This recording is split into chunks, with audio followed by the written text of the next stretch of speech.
Welcome to OBBC TV and Mission Possible Minute. I am pleased to be spending a few minutes with perhaps the wisest man this side of Solomon, Tom Rogers, and the great physician. Well, the other great physician, Melissa Medford, not Jesus. Tom and Melissa, can you please introduce yourselves and tell us about your families? Sure. My name is Melissa Mefford, and I am married to Brad Mefford, the man of very few words, always hanging around me, but definitely the best husband anybody could ever ask for. And then I have my two little girls, Ira and Rudy, and then my mom is Pam Scudder, who's going to be another teacher, and my stepdad Wayne, and Madison and Brennan, who are always hanging out with them, or always with us. So, yeah. My name's Tom Rogers, and my wife is Mary Jane. I definitely married up. I have two sons, two grown sons, Josh and Ben, and I have 4 grandchildren who are better than anybody else's grandchildren. All right. All right. In a brief few moments, can you give us your religious resume? Sure. So I became a Christian whenever I was 9 years old at Southeastern Baptist Youth Camp in Westport. And I have definitely never turned back since. I've definitely not been a perfect Christian by any stretch of the imagination. Definitely in college, I had not fully given every portion of my life over to God. And so that probably came better whenever I was like in my 20s somewhere, where I was like, okay, God, you can just have it all, take it all, and do what you do best. And He has. Other than that, this will be, I guess, my first like teaching role, but I've been, I'll stop there. I literally grew up in church. My parents were part of a group of people who started in the house, and then they moved into a school, and they literally built the building. My dad, so I spent lots and lots of time in church. As I grew older and got to be a teenager, I kind of drifted away, as sometimes happens. The problem with growing up in church is that you see the good, the bad, and the ugly. And anytime you have human beings, there's going to be some bad and some ugly. And it kind of affected me. But as I got older and we got married, and Josh came along, and we decided that we kind of needed to clean some things up, and for his sake, and it turned out that we needed it worse than he did. But it became clear that church is filled with imperfect people, but if there was a perfect church, I couldn't go there. So that's how that all came about. We went to Brushy Fork, where Mary Jane grew up, and for several years, and taught Sunday school and that sort of thing, and eventually actually became pastor at Long Run Baptist Church for about 5 years. And in all those things, I've always learned more than I've ever tried to teach, which I think is often the case when you teach. But I've enjoyed coming here a lot.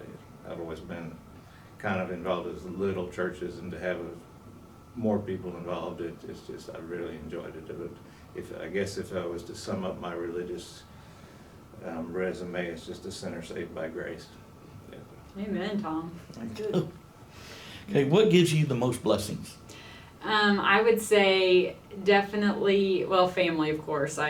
That's easy, hands down. Those my girls, and they surprise you every day. But as far as other, second in line would probably be worship, because I absolutely love any kind of worship, any kind. I think it's so cool that God gave us that medium, or that way. Medium is a weird word to use for that, but anyway, gave us that that gift to talk to Him that way, and for us to just feel Him be a part of us through worship. I think that's So I definitely feel the most blessed, and probably some of the closest to God when worshiping. One of my biggest blessings, I guess, is myself and 2 or 3 other guys kind of like to play music, and we've had lots of opportunities over the years. And my absolute favorite place in the world to play music is in somebody's living room.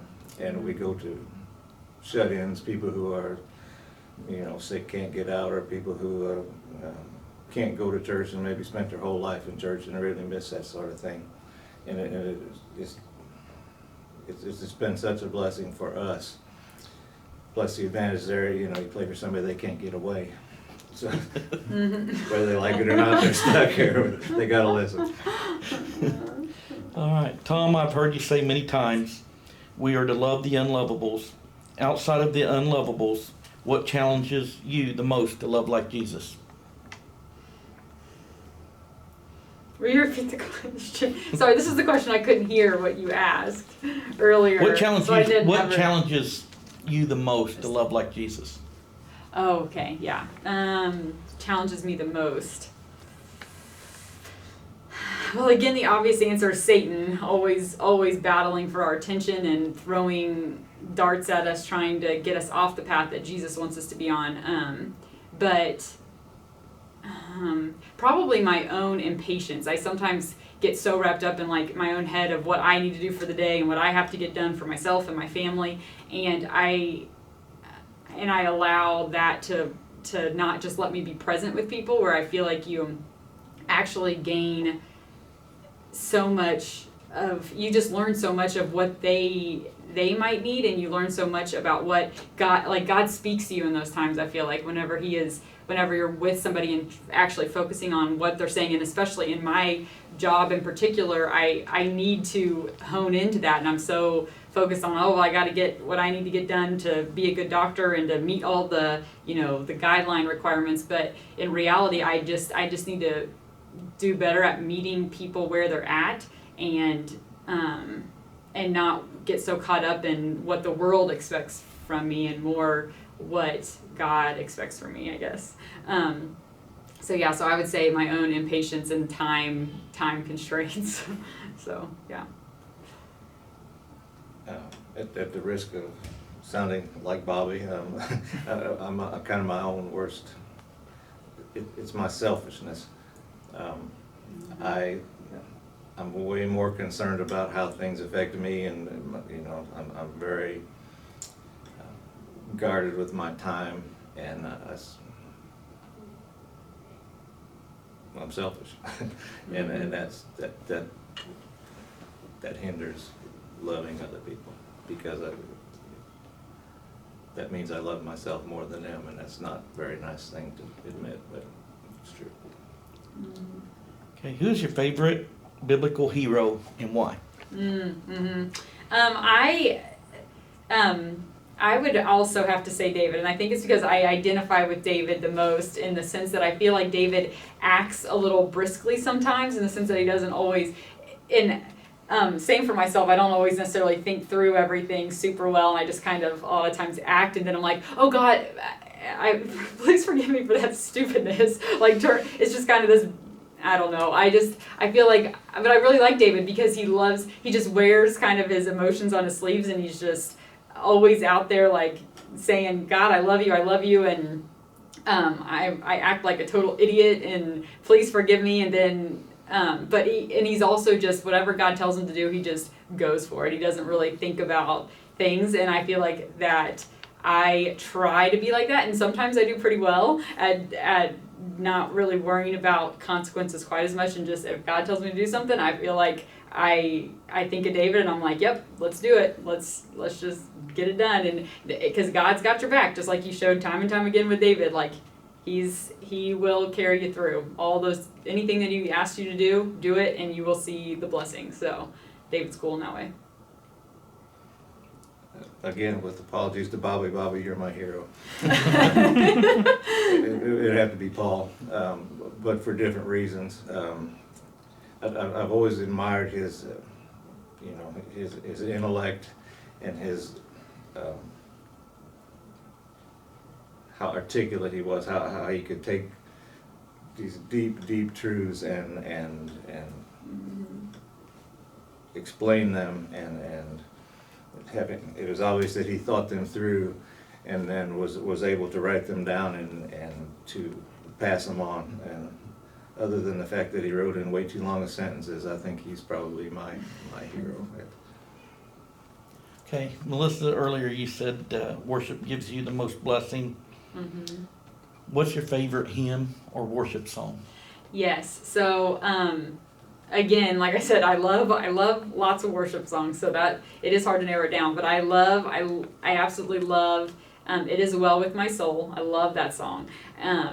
I love "On Christ the Solid Rock I Stand, All Other Ground is Sinking Sand." I will say that whenever I'm in like a scary situation, or a lot of times when I've been in testing situations where I'm taking standardized tests, if I start to get real nervous, or like I feel like I'm missing a ton in a row, I'll just say that to myself, that line, "On Christ the Solid Rock I Stand, on Christ the Solid Rock I Stand," and it actually, God gives me what I need to get through. But right now it is definitely "Rattle" by Elevation Worship. It's an awesome, upbeat song. I encourage everybody to go listen to it because it'll get you pumped up. I have dozens of favorites. My current favorite is probably "Come Thou Fount of Every Blessing." Just especially the verse that says, "Prone to wander, Lord, I feel it. Prone to leave the God I love." I guess I can relate to that. Yep, it's a good one. Okay, I'm going to ask you a few rapid fire questions. Just We're ready. Very simple. All right, here we go. Least favorite household chore? Probably dusting. Who needs to dust? Nobody. It's such a frivolous task. Nah, dusting. I don't do many. Washing dishes. Okay. Oreos or Chips Ahoy? I'm gonna do Chips Ahoy with a big glass of vitamin D milk. Oreos. Favorite color? Oh, the color of the sky before it storms. Easy. Like a purplish, grayish blue. That color is, yes, it's the best. Purplish, grayish, blue. Wasn't blue. Okay. Did you watch Mr. Rogers on TV? No, not really. No, I didn't. No, I can't say that I did. Okay. Do you like pickles? I do like pickles, especially when pregnant. Dill, not sweet. Okay. I want to thank you for your time. And Mr. Rogers, I want to thank you for allowing Melissa and I to hang out in your neighborhood. Ah.